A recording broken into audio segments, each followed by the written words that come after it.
Okay, folks, it is raining, which is wonderful. It always puts me in a wonderful mood, um, regardless of what I go through, you know?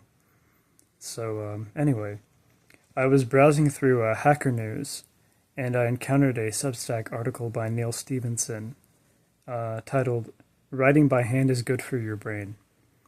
And the article itself is not exactly like a life changing article, but it is worth skimming if you're interested in the topic of sustaining creativity cheaply through the use of a little notebook you can store in your pocket, alongside a cheap pen.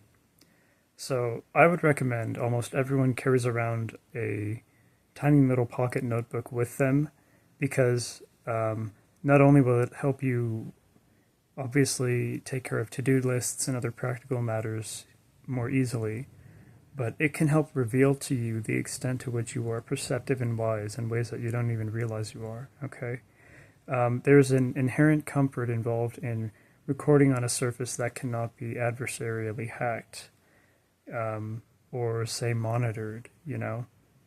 So I don't think I've been adversarially hacked by anyone, but it's just something that feels like an invitation into being kind of youthfully creative that I think a lot of people aren't aware of.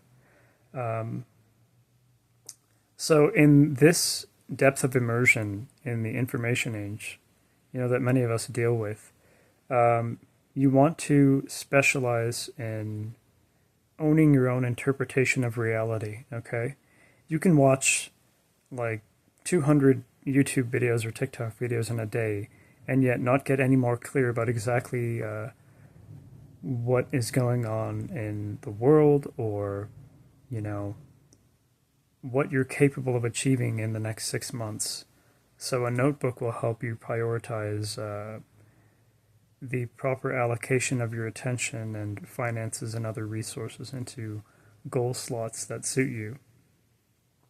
The more creative you are on your own terms during your leisure time, the less you'll need to waste money on non essential stuff and experiences.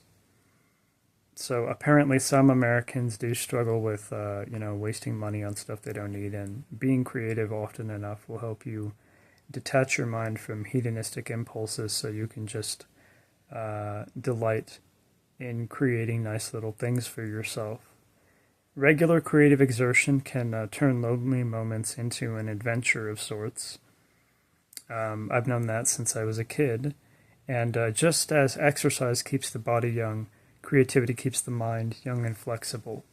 So you can have a different experience of life just by resolving to keep a little notebook on you and scribbling in it frequently.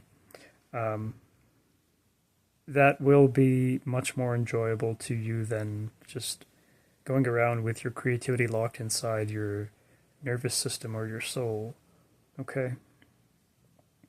Um, you have no clue how good you'll feel once you start to own your interpretation of reality and create, stories, essays, poems, um, even book drafts once you graduate to a certain level of attentional control. That's a much better life than one in which you silently suffer because you have creative abilities that clamor to get used, to quote Rabbi Shais Taub. So, thank you for watching and have a good day. And stay sharp and focused.